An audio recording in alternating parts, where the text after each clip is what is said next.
Hallelujah. യേശുവേ നന്ദി, യേശുവേ ആരാധന.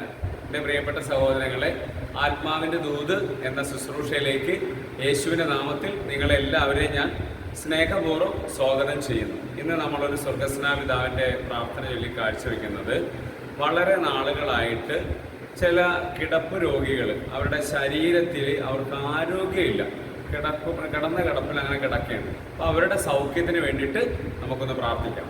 സ്വർഗസ്നായ ഞങ്ങളുടെ പിതാവേ, അങ്ങയുടെ നാമം ഉചിതമാകണമേ, അങ്ങയുടെ രാജ്യം വരണമേ, അങ്ങയുടെ തിരുമനസ്സ് സ്വർഗത്തിലെ പോലെ ഭൂമിയിലുമാകണമേ. അന്നന്ന് വേണ്ടുന്ന ആഹാരം ഇന്ന് ഞങ്ങൾക്ക് തരണമേ.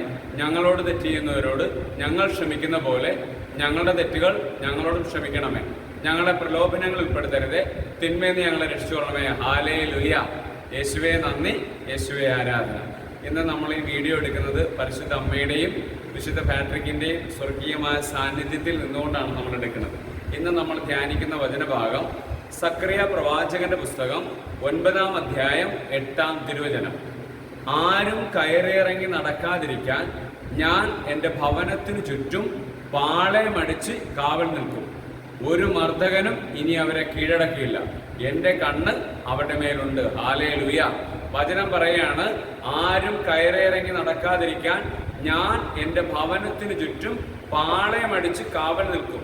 ഒരു മർദ്ദകനും ഇനി അവരെ കീഴടക്കിയില്ല. എൻ്റെ കണ്ണ് അവരുടെ മേലുണ്ട്. അപ്പം നമുക്ക് പലതരത്തിലുള്ള അസ്വസ്ഥതകൾ ഉണ്ടാവും അല്ലേ? ഈശോ പറയുകയാണ്, അത് എൻ്റെ ഭവനമാണ്.